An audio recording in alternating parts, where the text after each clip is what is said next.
right, this is going to be the third part in a quadratics unit. It's actually the second part of my students' packet, but this is part 3 video part 3. Quadratic formula.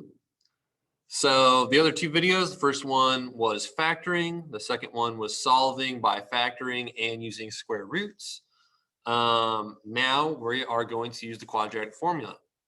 So the quadratic formula, you cannot use the quadratic formula unless you set the standard, or you set the quadratic equation into standard form. So you have to have it set equal to 0.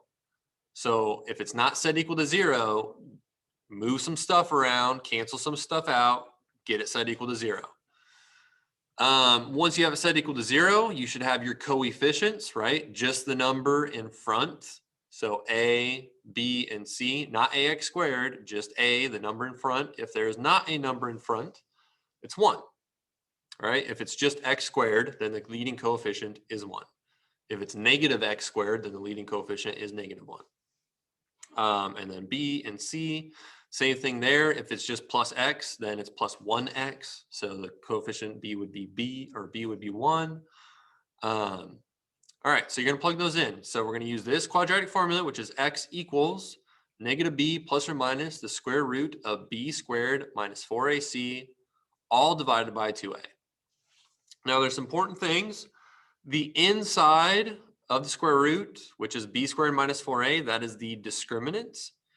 All right, and the discriminant, just solving that, knowing the discriminant and finding out what the discriminant is, can tell you a lot about a quadratic equation. So if the discriminant is equal to 0, so if you get this 0 on the inside of this square root, well, what's the square root of 0?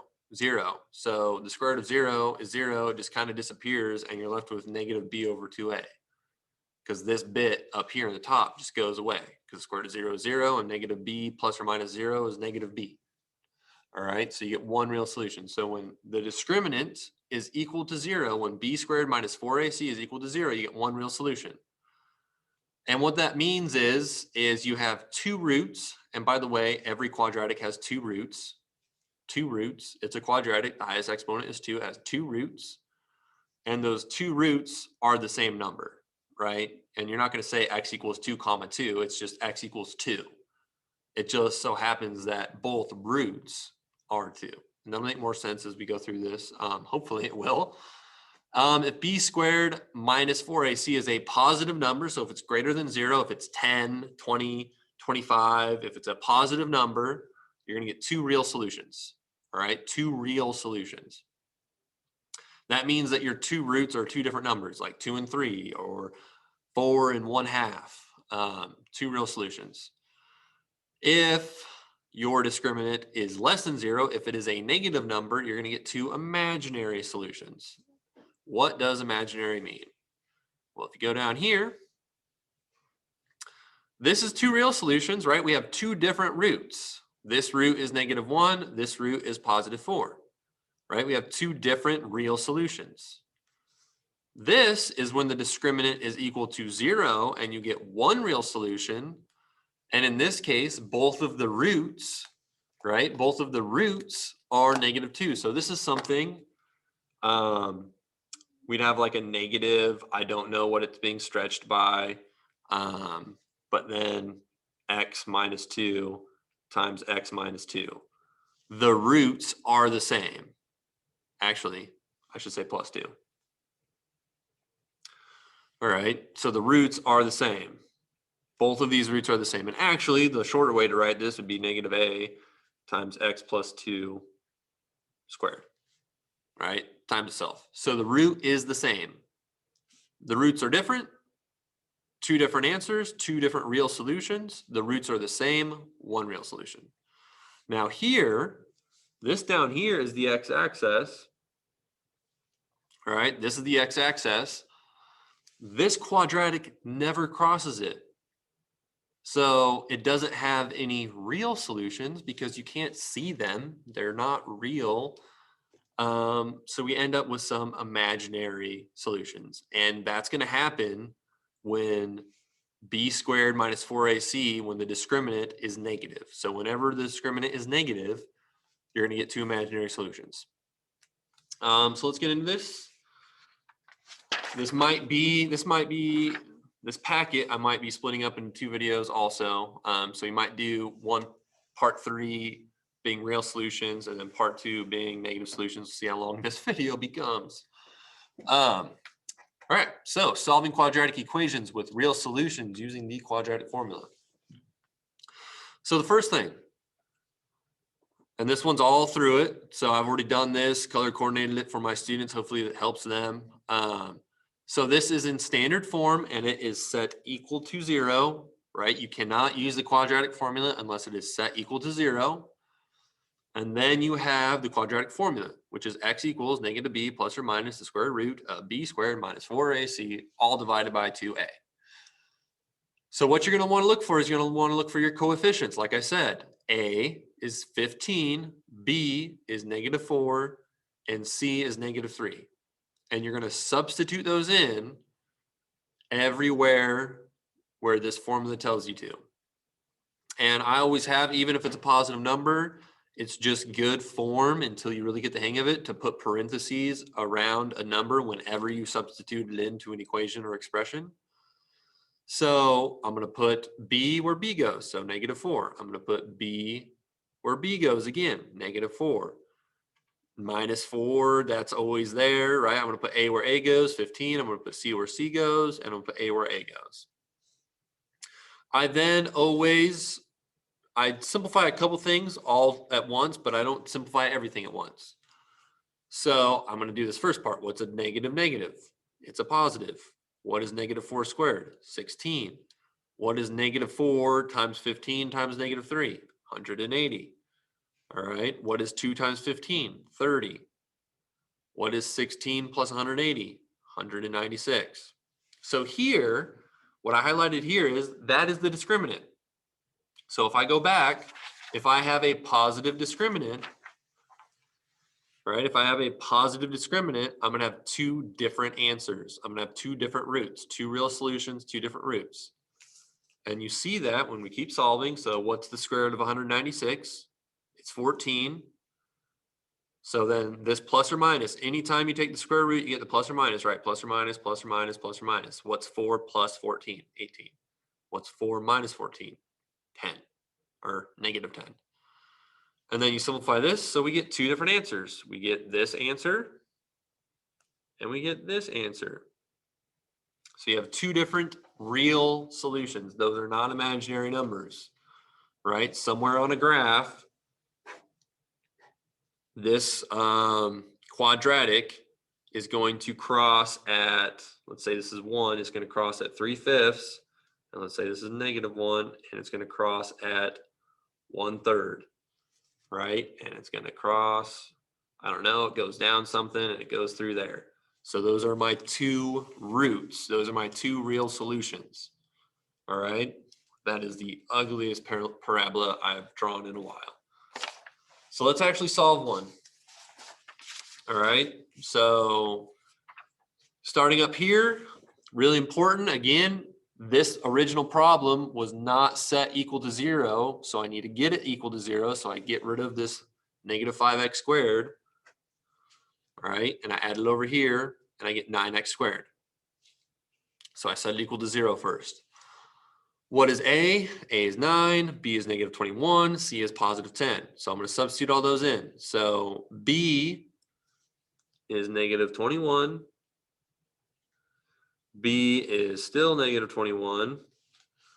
And A is 9. I'm going to put 9 there, and I'm going to put 9 there, because that's where A goes. And then C is positive 10. All right. Negative 21. So negative 21 is positive 21. Negative 21 squared, I want to say is 141. I want to say it's 141. Where I had a calculator over here at one point in time. Calculator, 21 times 21, and I should have went with my gut. It's 441. And then what do we got? We got -4 times 9 times 10. So 4 times 90, 360. So minus 360. All right, I'm going to drop the 21. 441 minus 360 is positive 81. And hopefully right there.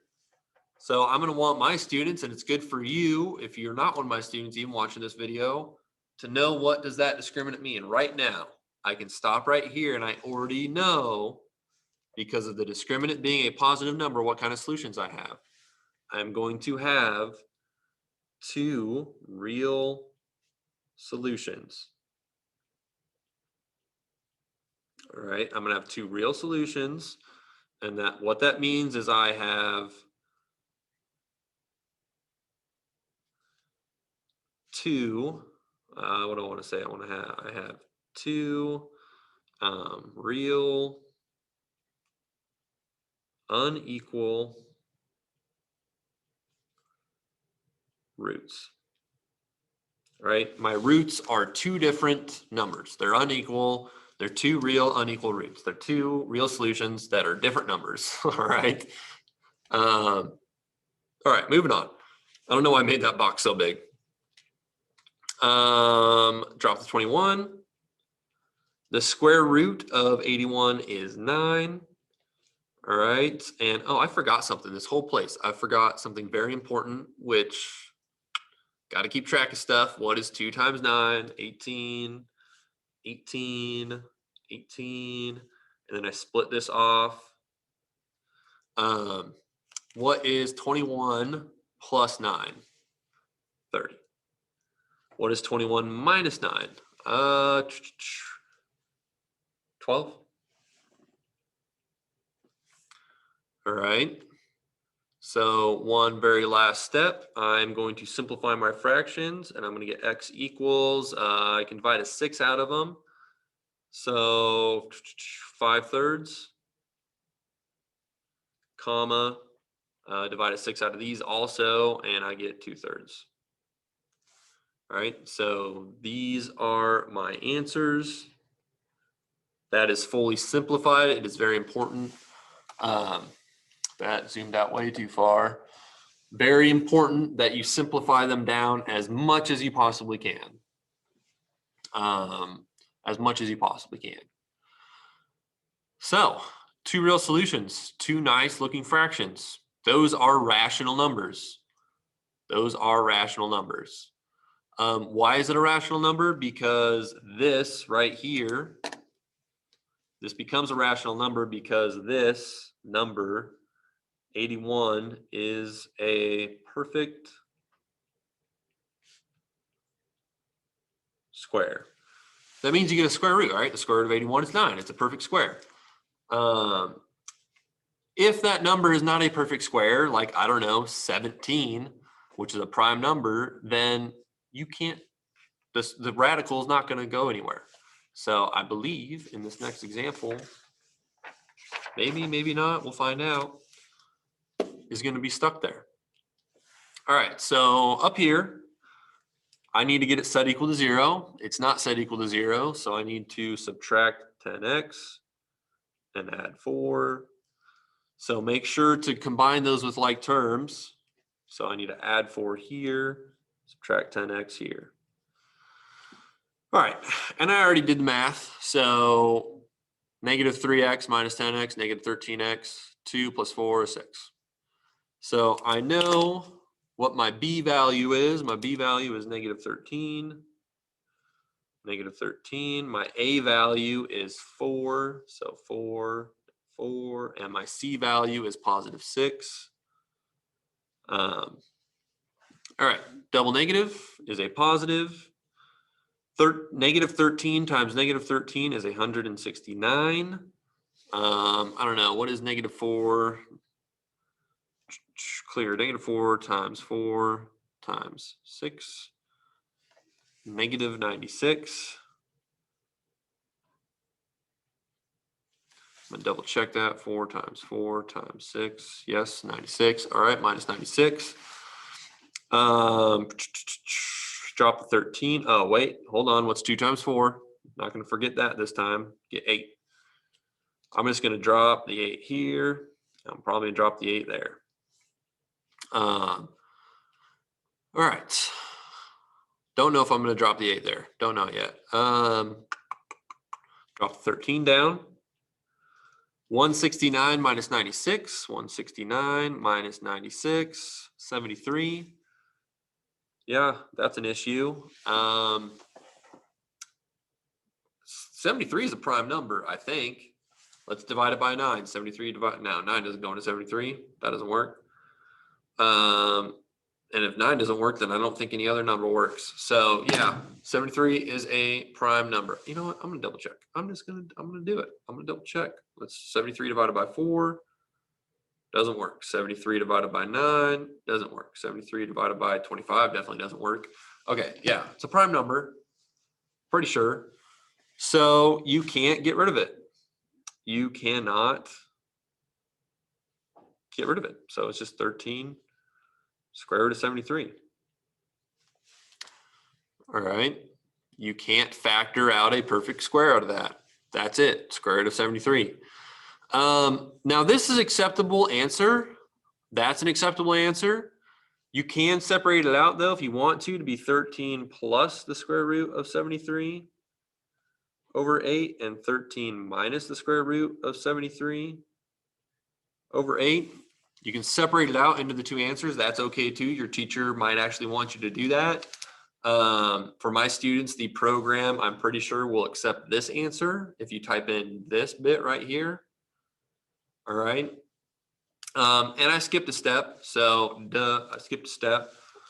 I want you guys to explain this. So what do we got here? This is a positive number. So I have 2 real solutions. And I forgot to add in a bit. So here, what else do I know is they are going to be irrational. That means that there's still going to be a square root, right? We still have a square root because there's no square root of 73. And we also know they're going to be 2 real unequal roots. So this other one, if I go back a step, I would have known right here that these were going to be rational. Not irrational, these are going to be rational because there is a square root of 81. It's 9. It's a whole number. All right.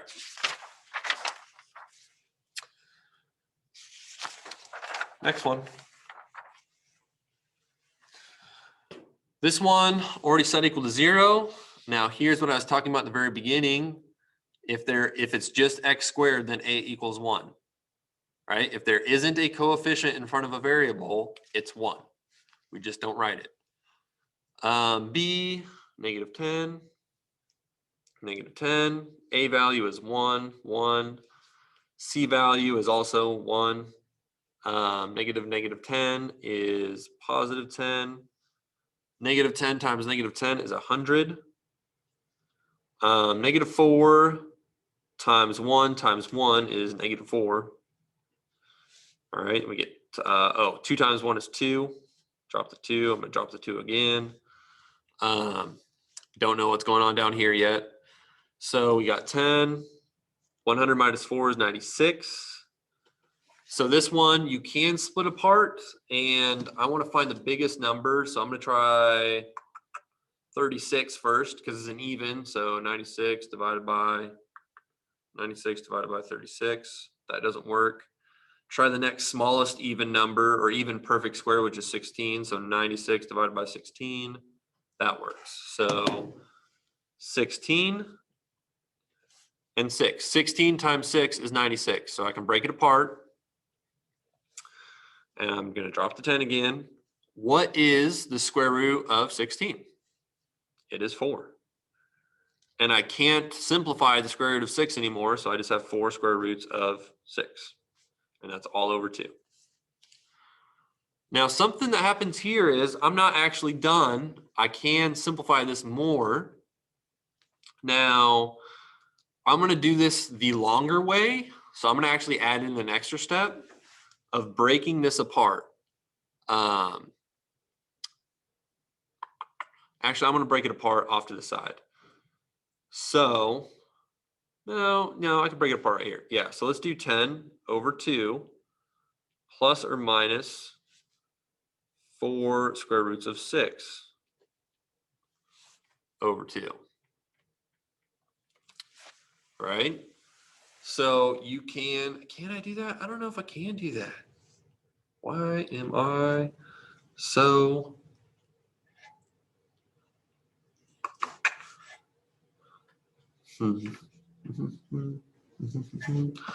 yeah, that's fine. I'm going to show two different ways to answer this. So we get x equals 10 divided by 2 is 5, and then we're going to get plus or minus. What is 4 divided by 2? 4 divided by 2 is 2. Square roots of 6. All right. That's one way to do it. Get a nice answer there. We don't have a fraction to deal with anymore. Both of those numbers you can divide by 2. You don't have to separate this out, though. If you can just visually see, oh, 10 divided by 2 is 5. Oh, 4 divided by 2 is 2. And you could just separate. You don't have to do this step. This step is not necessary. You don't have to do this step. It's okay if you want to, though. I guess, yeah, that's it. All right. It's been a long day. So going back up here, what can I have known here? I could know that I'm going to have 2 real solutions again because it's positive. It's a positive number. So I got 2 real solutions. And I'm not giving an example of when you get 0 in here, because when you get 0 in here, it's super easy, because if you get 0 right here, you just get 10 divided by 2 and your answer is 5. So when you get 0 in here, it makes the problem a whole lot easier, and you don't get all this stuff. You just get this number divided by this number, and it's one answer. That's why you get one real solution. So what do I know here? Well, I know this is going to be irrational because there's not a square root of 96. You can simplify the square root of 96, but there's not a square root of 96. Or at least the square root of 96 can't be represented as a rational number. So irrational. Really over-explaining stuff. So we got irrational, and they are going to be 2 real unequal, right? These are unequal numbers. Don't know what they are, but they're unequal, all right? 5 plus 2 square roots of 6 and 5 minus 2 square roots of 6. Roots. All right. Is this, I think this is, yeah, I'm going to cut this video off after this one. This is the last one in this video. And then part 4 will cover imaginary solutions. So this one's already solved for 0. Let's plug stuff in. So we got a positive 16 here, positive 16 here. A is 3. C is positive 14. All right, we get negative 16. 16 squared, I want to say is 190, no, 2 something. 16 times 16, 256. So we're going to get 256 here. And then negative 4 times 3 times 14 is 88. All right, that doesn't seem right. 12 times 14 is 168. Yeah, that was too small. So what happened? 3 times 4 times 16. Yeah. Why did I say times 16? It's times 14. Oh my gosh. 4 times 3 times 14. Yeah, all right. Minus 168. What's 2 times 3? 6. I'm going to drop the 6, drop the 6. Probably going to drop the 6 one more time. All right. 256. What is 256 minus 168? 88. All right. So I'm going to start off with 36 doesn't work because that 36 plus 36 is 72. I'm going to try 16. Doesn't work. 4 probably. So let's do 88 divided by 4. Yep, 22. So we're going to get negative 16. We're going to drop the 4 times 22. All right. Drop the negative 16 again. What is the square root of 4? It is 2, and we still have square roots of 22. All right. Now, unlike the one before, if I go back, I can divide 10 and 4 by 2.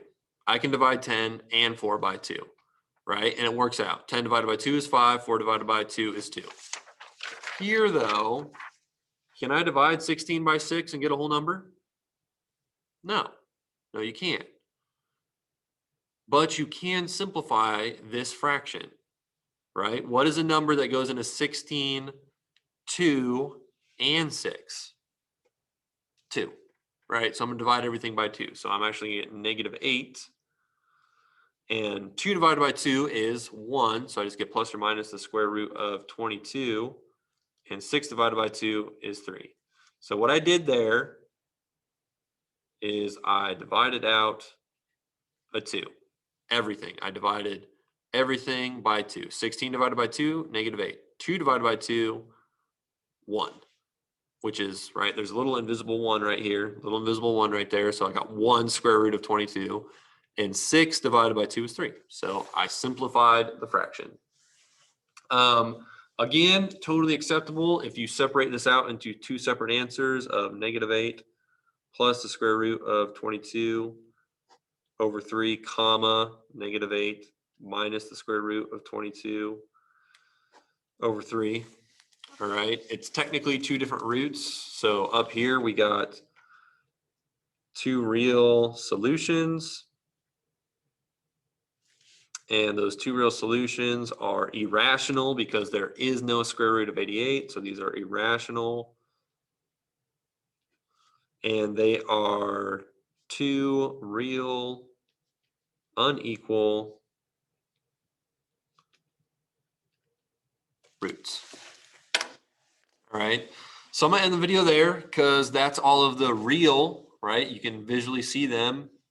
I have no idea what decimals these are, but if you were to actually graph this, you'd probably want to change those to decimals so that you knew where the heck to graph those. Hopefully that video was helpful. I know I over-explained some stuff.